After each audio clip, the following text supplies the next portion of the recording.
Ito po ay conclusion lang halos to ng araw-araw ko sinasabi rito pag nakita niyo tong verse natin. Normally, pagpapasok yung bagong taon, of course, na-excite tayo. Hopeful nga ang karamihang Pinoy, 96%. Yun nandito po sa SWS survey. So lahat hopeful and that's great.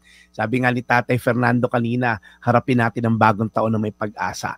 Marami na naman kasi tayong haraping hamon ng buhay. Yung mga naiwanan natin ng 2023, I'm sure dadalhin pa natin yung mga hamon na yan sa 2024. Para minsan iniisip natin, paano ba natin itong haharapin?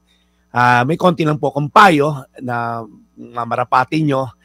Araw-araw ko naman ito sinasabi sa inyo, pero sana po bigyan natin ng bigat, bago natin personal na buhatin yung mga bigat ng hamong haharapin natin. Talaga pong tayo ay mag-focus lamang sa isang Diyos na talagang magbibigay sa atin ng comfort in times of these challenging times. Sabi po sa Salmo 55:22, Psalm 55:22, ibigay mo sa Panginoon ang iyong mga alalahanin at aalagaan ka niya, hindi niya pababayaan ng mga matuwid magpakailanman. Ano po itsura nun? Pag sinabing ibigay natin sa lahat sa Diyos, bibigay mo ba bayanan mo sa Diyos kung yan yung hamong hinaharap mo? Unang-una po, okay, sabi po rito, huwag muna tayong umasa sa sarili nating kakayanan.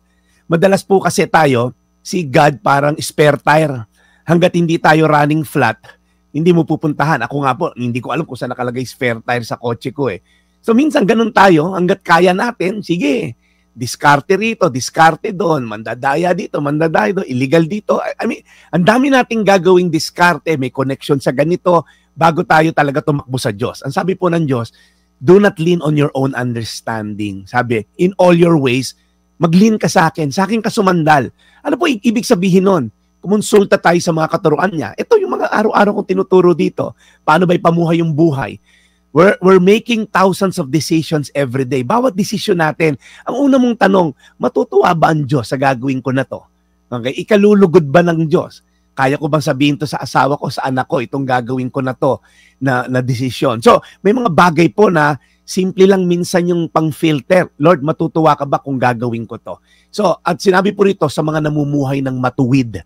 Again, gusto natin itong pangako ng Diyos na to kasi ang sabi, alagaan kita, hindi kita pababayaan, magpakailanman. Pero ang tanong, lumalakad ba tayo ng matuwid? O baluktot or masama ang ating pamamalakad sa buhay? Again po, itong 10 na to ay may requirement. Ang paglakad na matuwid at ang pagbibigay ng lahat ng ating mga alalahanin sa Diyos. Salmo 55:22, ibigay mo sa Panginoon ang iyong mga alalahanin at aalagaan ka niya, hindi niya pababayaan ng mga matuwid magpakailanman. Panginoon, it's the end of the year. Marami kaming naging diskarte ng 2023 na malamang nagdulot sa amin ngayon ng pain, ng sakit, ng pagdadalamhati. May mga desisyon kaming ginawa nitong taon na to na talaga naman palpak at dahil unang-una wala ka sa picture, pangalawa, nag-rely kami sa sarili namin diskarte na kahit illegal or immoral, basta maipilit ang gusto. Lord, bigyan niyo po kami ng wisdom, bigyan niyo po kami ng grace to accomplish yung mga purpose mo sa buhay namin. Mahirap mang gawin. Even magmumukha kaming minsang engot o magmumukha kaming mahina. Lord, basta't nasa tamang at matuwid na daan, alam namin ang huli, maganda ang ending. Patawarin niyo kami, Lord, sa mga baluktot naming gawain na ginawa noong 2023. And hopefully, 2024 will be a better year. In Jesus' name. Amen. Amen. Lord,